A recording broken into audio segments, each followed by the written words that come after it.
வரலாற்று சிறப்பு வாய்ந்த இந்த மாபெரும் முப்பெரும் விழாவை தலைமை வகித்து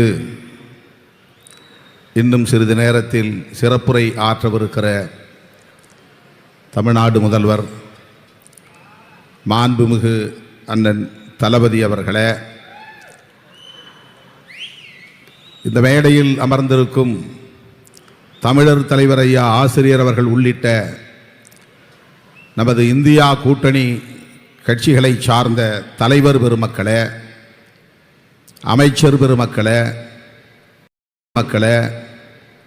மேனாள் இந்நாள் சட்டமன்ற நாடாளுமன்ற உறுப்பினர்களே, கண்ணுக்கெட்டிய தூரம் வரையில் கடலென திரண்டிருக்கிற தமிழ் சொந்தங்களே, உங்கள் அனைவருக்கும் என்னுடைய பணிவார்ந்த வணக்கத்தை தெரிவித்துக் கொள்கிறேன். திராவிட முன்னேற்றக் கழகம் செப்டம்பர் திங்களில் முப்பெரும் விழாவை கொண்டாடுவது வழக்கம். அண்ணா பிறந்த நாள், கழகம் பிறந்த நாள், தந்தை பெரியார் பிறந்த நாள் என்று முத்தமிழறிஞர் கலைஞர் அவர்கள் தொடர்ந்து முப்பெரும் விழாவை நடத்தி கட்சியில் கழகத்தில் பாடாற்றியவர்களுக்கு விருதுகளை வழங்கி சிறப்பித்து வருவது வாடிக்கை. இன்றைக்கு தளபதி அவர்களும் அதை தொடர்ந்து முன்னெடுத்து வருகிறார். இந்த நிலையில் செப்டம்பர் மாதத்தில் நடைபெற்ற முப்பெரும் விழா இதுவா என்று எண்ணக்கூடிய வகையில் ஜூன் மாதத்தில் நடைபெறுகிறது.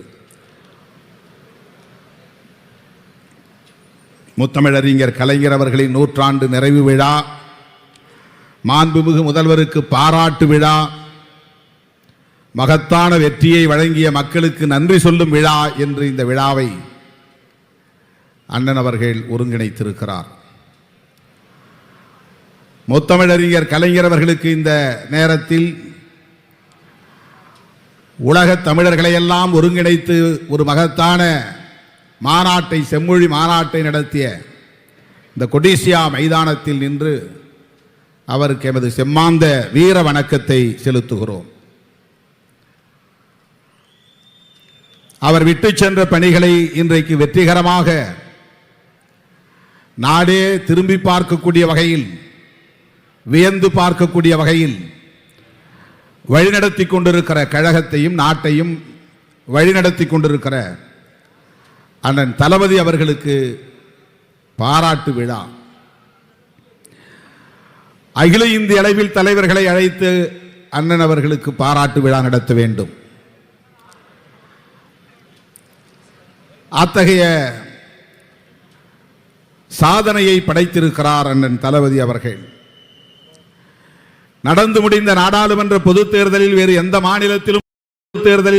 மாநிலத்திலும் 100க்கு 100 வெற்றி இல்லை. இந்தியா கூட்டணியில் தென்னிந்தியாவிலே கூட தமிழ்நாட்டை தவிர மற்ற மாநிலங்களில் பாரதிய ஜனதா 1, 3, 4 என்று சில இடங்களில் வெற்றி பெற முடிந்திருக்கிறது. இந்த தேர்தலில் கேரளாவில் ஒரு தொகுதியிலே ஒரு நடிகரை வைத்து கைப்பற்றி இருக்கிறார்கள். ஆந்திராவிலே நாயுடு அவர்களை வளைத்து போட்டு, பவன் கல்யாண் அவர்களை வளைத்து போட்டு 3 இடங்களை கைப்பற்றி விட்டார்கள். கர்நாடகாவிலே அவர்கள் சில இடங்களை பறிகொடுத்தாலும் கூட 9 இடங்களை தக்க வைத்துக் கொண்டார்கள். தெலுங்கானாவிலும் சில இடங்களை கைப்பற்றி இருக்கிறார்கள். ஏன் மராட்டியத்திலும் சில இடங்களை கைப்பற்றி இருக்கிறார்கள். தென்னிந்திய மாநிலங்களில் அவர்களால் காலூன்ற முடியாத ஒரே மண் தமிழ் மண் தான். அவர்களின் ஜம்பம் பலிக்காத ஒரு மண் தமிழ்நாடு தான். எத்தனை குட்டிக்கரணம் போட்டாலும் உங்களால் இந்த மண்ணில் வேரூன்ற முடியாது என்பதை மறுபடியும் உறுதிப்படுத்தி காட்டியிருப்பவர் நம்முடைய தமிழக முதல்வர் அண்ணன் தளபதி அவர்கள். இந்தியா கூட்டணி தலைவர்களே வியந்து பார்க்கிறார்கள், எப்படி உங்களால் 100க்கு 100 வெற்றி பெற முடிந்தது. அண்ணன் அவர்களை நிமிர்ந்து பார்க்கிறார்கள், வியந்து பார்க்கிறார்கள். ஆகவே அகில இந்திய அளவில் சோனியா காந்தி அம்மையார் உள்ளிட்ட தலைவர்களை எல்லாம் அழைத்து தமிழகத்தில் அண்ணன் தளபதி அவர்களுக்கு பாராட்டு விழா நடத்த வேண்டும். அது என்னுடைய வேண்டுகோள். இந்த பாராட்டு விழா போதாது. முத்தமிழறிஞர் கலைஞருக்கு பிறகு தமிழ்நாட்டை வழிநடத்திக் கொண்டிருக்கிற அண்ணன் தளபதி அவர்கள் கழகத்தை காப்பாற்றி அடுத்தடுத்து வருகிற அனைத்து தேர்தல்களிலும் தொடர் வெற்றியை பெற்று வருகிறார். 2019 நாடாளுமன்ற பொதுத் தேர்தலில் மாபெரும் வெற்றி, ஒரே ஒரு தொகுதியை தவிர. 2021 நடைபெற்ற சட்டமன்ற பொதுத் தேர்தலில் மாபெரும் வெற்றி. இன்றைக்கு ஆட்சி பீடத்திலே திராவிட முன்னேற்ற கழகம் அமர்ந்திருக்கிறது. அதன் பிறகு நடைபெற்ற உள்ளாட்சி தேர்தல்களில் அடுத்தடுத்து வெற்றி. இப்போது நடந்து முடிந்திருக்கிற நாடாளுமன்ற பொதுத் தேர்தலில் 100க்கு 100 வெற்றி. தொடர் வெற்றியை பெற்ற ஒரு கட்சி, ஒரு தலைமை வேறு எதுவும் இல்லை. இதை நாம் வெளிப்படையாக பாராட்டியாக வேண்டும். அதற்கு காரணம் அவருடைய அணுகுமுறைதான், அவர் கையாளுகிற உத்திகள் தான், அவருடைய ஆளுமைதான், அவர் வழிநடத்தி வருகிற இந்த கூட்டணியின் பலம்தான். 2019க்கு முன்னரே காவிரி நீர் பிரச்சனையை ஒட்டி அனைத்து எதிர்க்கட்சிகளையும் ஒருங்கிணைத்து ஒரு கூட்டணியை உருவாக்கினார். அது இன்றும் தொடர்கிறது. பொதுவாக தேர்தல் காலத்தில் கூட்டணிகள் அமையும் உடனே கலைந்து போய்விடுவார்கள், சிதறி போய்விடுவார்கள். அந்த கூட்டணி அடுத்த தேர்தல் வரையில் தொடராது. அதிமுக பாஜக கூட்டணி அப்படித்தான். ஆனால் திராவிட முன்னேற்ற கழகத்தின் தலைமையில் உருவான இந்த மதசார்பற்ற முற்போக்கு கூட்டணி 2019 நாடாளுமன்ற பொதுத் தேர்தலுக்கு முன்னரே மக்களின் நலன்களின் அடிப்படையாக வைத்து உருவான கூட்டணி. டெல்டா மாவட்ட விவசாயிகளின் நலன்களை முன்னிறுத்தி உருவாகிய கூட்டணி. அதுதான் இன்றைக்கும் தொடர்கிறது. 4 தேர்தல்களை சந்தித்திருக்கிறது. எந்த சலசலப்பும் இந்த கூட்டணியில் இல்லை, சிதறல் இல்லை. ஒரே நாள் சந்திப்பிலே கூட்டணி கட்சிகளுக்கு தொகுதிகளை பங்கீடு செய்து அடுத்து உடனே களத்திற்கு வேட்பாளர்களை இறக்கிவிட்டவர் நம்முடைய அணியின் தலைவர், தமிழகத்தின் முதல்வர் அண்ணன் முத்துவேல் கருணாநிதி ஸ்டாலின். அதுதான் அவருடைய ஸ்ட்ராட்டஜி, அவருடைய பலம். தொகுதியை பங்கீடு செய்கிற போது கூட அந்த கூட்டணியை வெற்றி பெற வைக்க வேண்டும். கூட்டணியில் கோவையில் போட்டியிட வேண்டாம், உங்களுக்கு நாங்கள் வென்ற தொகுதியை, திண்டுக்கல் தொகுதியை தருகிறோம். 5 லட்சம் வாக்குகள் வித்தியாசத்தில் வெற்றி பெற்ற தொகுதி, திராவிட முன்னேற்ற கழகம் வெற்றி பெற்ற தொகுதி. அந்த தொகுதியை மார்க்சிஸ்ட் கம்யூனிஸ்ட் கட்சிக்கு, திராவிட முன்னேற்ற கழகம் வெற்றி பெற்ற தொகுதி, அந்த தொகுதியை மார்க்சிஸ்ட் கம்யூனிஸ்ட் கட்சிக்கு ஒதுக்கிவிட்டு கோவையில் அந்த ரிஸ்கை நாங்கள் எடுக்கிறோம். இங்கே ஒருவர் மழைக்காலத்து தவளையை போல் கத்திக்கொண்டே இருக்கிறார், தாமரை மலரும் தாமரை மலரும் என்று. திமுக வீழும், திமுக கூட்டணி வீழும் என்று உளறிக்கொண்டே இருக்கிறார். சாதிக்க போகிறோம் என்று நாடு முழுக்க நடந்து போகிறார். கோவையில் வெற்றி உறுதி உறுதி என்று திரும்ப திரும்ப பேசிக் கொண்டிருக்கிறார். நாங்கள் பார்த்துக் கொள்கிறோம், உங்களுக்கு வேண்டாம் அந்த ரிஸ்க். இதுதான் அண்ணன் தளபதி ஸ்டாலின், இதுதான் அவருடைய ஆளுமை, இதுதான் அவருடைய தலைமை பண்பு, இதுதான் அவர் தொடர் வெற்றி பெறுவதற்கான காரணம். ஆரணி தொகுதியிலும் காங்கிரசுக்கு சரியாக இல்லை என்று திமுக வெற்றி பெற்ற கடலூர் தொகுதியை காங்கிரசுக்கு கொடுத்து வெற்றி பெற வைத்திருக்கிறார் அண்ணன் தளபதி அவர்கள். கூட்டணி கட்சிகளை எப்படி அரவணைப்பது, கூட்டணி கட்சிகள் போட்டியிடக்கூடிய தொகுதிகளில் எப்படி வெற்றி பெறுவது, அது கூட்டணி கட்சியின் பொறுப்பு என்று விலகி நிற்காமல் தம் கட்சி தொண்டர்களை, கட்சியின் தளபதிகளை, அமைச்சர் பெருமக்களை, இது திமுக தொகுதிதான், இவர் திமுக வேட்பாளர் தான் என்று எண்ணி பணியாற்ற வேண்டும் என்று மணிக்கு ஒரு முறை தொலைபேசியில் தொடர்பு கொண்டு அவர்களை வேலை வாங்குகிற ஆற்றல் வாய்ந்த ஒரு தலைமைதான் அண்ணன் தளபதியின் தலைமை. நாம் களத்திலே பார்க்கிறோம். சிதம்பரம் வந்தார், இந்த மேடையிலே சொன்னார், ஒரு சிறுத்தையை வெல்ல வைப்பதற்காக 2 சிங்கங்களை இங்கே நான் விட்டிருக்கிறேன், களமிறக்கி இருக்கிறேன் என்று அமைச்சர் MRK அவர்களையும் அமைச்சர் சிவசங்கர் அவர்களையும் மேடையில் வைத்துக் கொண்டு சொன்னார். திருமாவளவனுக்கு எதிரான வெறுப்பு ஒரு புறம், அவதூறுகள், ஆதாரமில்லாத அவதூறுகள் பரப்பப்படுகிற வேளையில் அதை பற்றி கவலைப்படாமல் திராவிட முன்னேற்ற கழகத்தின் அமைச்சர்கள், திமுக தொண்டர்கள் திருமாவளவன் வெற்றிக்கு முழுமையாக பாடுபட வேண்டும். திருமாவளவன் விசிக வேட்பாளர் அல்ல, திராவிட முன்னேற்ற கழகத்தின் வேட்பாளர். இதுதான் அண்ணன் தளபதி அவர்கள். இப்படித்தான் 40 தொகுதிகளிலும் இன்றைக்கு திமுக கூட்டணி வெற்றி பெற்றிருக்கிறது. தர்மபுரிக்கும் போக வேண்டும், சிதம்பரத்திலும் வேலை செய்ய வேண்டும், கடலூரிலும் அவர் பணியை பார்க்க வேண்டும். அண்ணன் எம்ஆர்கே அவர்கள் 1 மணி நேரத்திற்கு ஒரு முறை தொலைபேசியிலே தொடர்பு கொண்டு இங்கும் செல் அங்கும் செல், என்ன நிலவரம்? இப்படி ஒரு தலைமை அரசியலில் அபூர்வம், அரசியலில் அற்புதம். வேலை வாங்கிக் கொண்டே இருக்கிறார், முடுக்கிவிட்டுக் கொண்டே இருக்கிறார். எந்த சூழலிலும் நம்முடைய கூட்டணி கட்சி வேட்பாளர்களும் தோற்றுவிடக் கூடாது, கவனமாக இருக்க வேண்டும். அப்படிப்பட்ட ஒரு அணுகுமுறையால் தான் தோழர்களே இந்த மாபெரும் வெற்றி. எவ்வளவு பாராட்டினாலும் தகும். 2019 திராவிட முன்னேற்ற கழகத்தின் மாபெரும் விழாவிலே,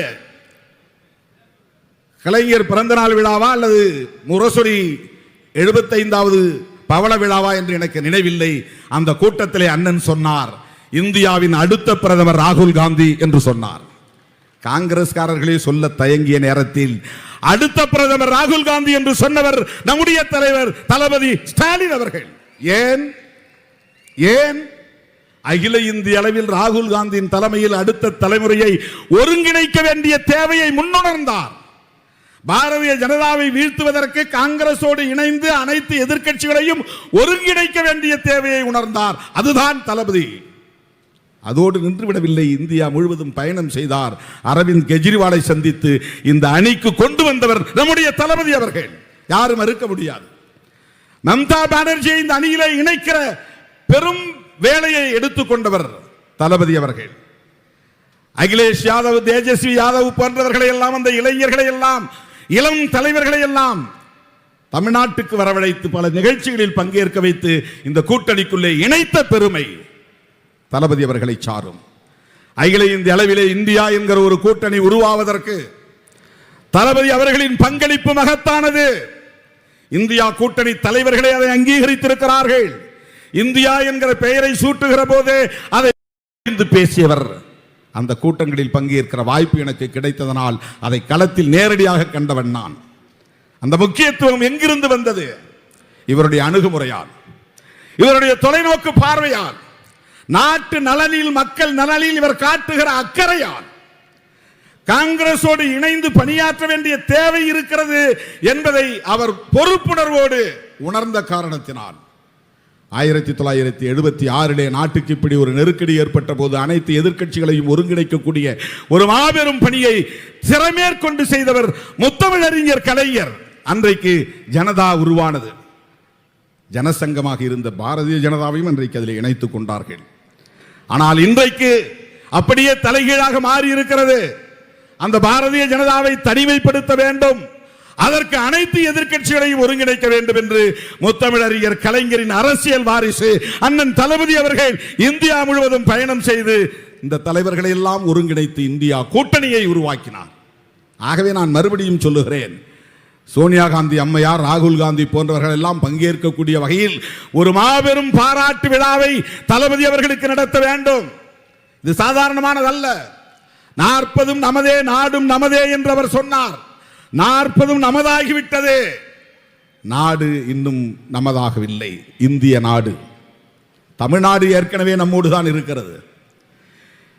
ஆட்சியை கைப்பற்ற வேண்டும், சனாதன சக்திகளை தூக்கி எறிய வேண்டும், அவர்களை வீழ்த்த வேண்டும். அது பாதியிலே நிற்கிறது. இந்த பணியை செய்யக்கூடிய, இதை நிறைவேற்றக்கூடிய, இதை சாதிக்கக்கூடிய ஆற்றல் வாய்ந்த தலைமை அண்ணன் தளபதி அவர்களின் தலைமை. ஆகவே இன்னும் வியூகம் வகுக்க வேண்டிய தேவை இருக்கிறது. 2026 சட்டமன்ற பொதுத் தேர்தல் வர இருக்கிறது. இதற்கிடையிலே முன்னோட்டமாக விக்கிரவாண்டி இடைத்தேர்தல். எதிரிகள் சிதறி ஓடுகிறார்கள். போட்டி இல்லை என்று எடப்பாடி அவர்கள் அறிவித்து விட்டார். திமுக தான் வெற்றி பெறப் போகிறது என்பது அவர்களுக்கு தெரியும். சாதியவாத அரசியலுக்கு அல்லது மதவாத அரசியலுக்கு தமிழ்நாட்டில் இடமில்லை. அதற்கு சிதம்பரம் வெற்றியும் தருமபுரி வெற்றியும் சான்று. சிதம்பரம் தொகுதியிலே நாம் பெற்ற வெற்றியும் தருமபுரியிலே நாம் பெற்ற வெற்றியும் தருமபுரியிலே நாம் பெற்ற வெற்றியும் சாதிய மதவாத அரசியலுக்கு இடமில்லை. கோயமுத்தூரிலே நாம் பெற்ற வெற்றி, கோவை நாடாளுமன்ற தொகுதியிலே நாம் பெற்ற வெற்றி மதவெறி அரசியலுக்கு, வெறுப்பு அரசியலுக்கு, சிறுபான்மையினத்திற்கு எதிரான அச்சுறுத்தல் அரசியலுக்கு இடமில்லை என்று மக்கள் தீர்ப்பளித்திருக்கிறார்கள். இப்படிப்பட்ட ஒரு மகத்தான தீர்ப்பை வழங்கிய தமிழக மக்களுக்கும், நாடு தழுவிய அளவில் 52 இடங்களில் வெற்றி பெற்ற காங்கிரசுக்கு 99, அகில இந்திய அளவில் இந்தியா கூட்டணிக்கு 234, அந்த எண்ணிக்கை கூட தமிழ்நாடு சட்டமன்ற தொகுதி எண்ணிக்கையோடு பொருந்துகிறது. நம்முடைய சட்டமன்ற தொகுதிகளின் எண்ணிக்கை 234, அகில இந்திய அளவில் இந்தியா கூட்டணி பெற்ற வெற்றி தொகுதிகளின் எண்ணிக்கை 234. ஏனென்றால் இந்தியா கூட்டணி உருவாவதற்கு அடித்தளமிட்டவர் அண்ணன் தளபதி அவர்கள். அவ்வளவு பெரிய வெற்றி இது. நமக்கு தோல்வி அல்ல, தோல்வியில் மாபெரும் வெற்றி. அவர்களுக்கு வெற்றி அல்ல, வெற்றியில் மாபெரும் தோல்வி. சனாதன சக்திகள் வெற்றி பெற்றதை போல தோல்வி அடைந்திருக்கிறார்கள். இந்தியா கூட்டணி தோல்வி அடைந்ததை போல வெற்றி பெற்றிருக்கிறது. இதுதான் உண்மை. மக்கள் சரியான தீர்ப்பை வழங்கியிருக்கிறார்கள். நாம் இன்னும் வலிமை பெற வேண்டிய தேவை இருக்கிறது. இந்தியா கூட்டணி இன்னும் வலிமை பெற வேண்டிய தேவை இருக்கிறது. அதை வலிமைப்படுத்தக்கூடிய ஆற்றல் வாய்ந்த தலைவர் நம்முடைய தமிழ்நாடு முதல்வர் அண்ணன் தளபதி அவர்கள். ஆகவே அவருடைய தலைமையில், அவருடைய வழிகாட்டுதலில் நாம் நம்முடைய இந்த போராட்டத்தை, கருத்தியல் போராட்டத்தை, மண்ணையும் மக்களையும் காப்பாற்றுகிற, சனாதன சக்திகளை வீழ்த்துகிற, சமூக நீதியை பாதுகாக்கிற, அரசமைப்பு சட்டத்தை பாதுகாக்கிற இந்த யுத்தத்தில் அண்ணன் தளபதி அவர்களின் வழிகாட்டுதலில் கரங்கோர்த்து கைகோர்த்து களமாடுவோம் என்பதை சொல்லி, அண்ணன் தளபதி அவர்களை லட்சோப லட்சக்கணக்கான விடுதலை சிறுத்தைகளின் சார்பில் நெஞ்சார பாராட்டி, தமிழ்நாட்டு மக்களுக்கும் அகில இந்திய மக்களுக்கும் இந்த மகத்தான வெற்றியை வழங்கிய வாக்காளர் பொதுமக்கள் அனைவருக்கும் மனமார்ந்த நன்றியை கூறி விடைபெறுகிறேன். நன்றி, வணக்கம்.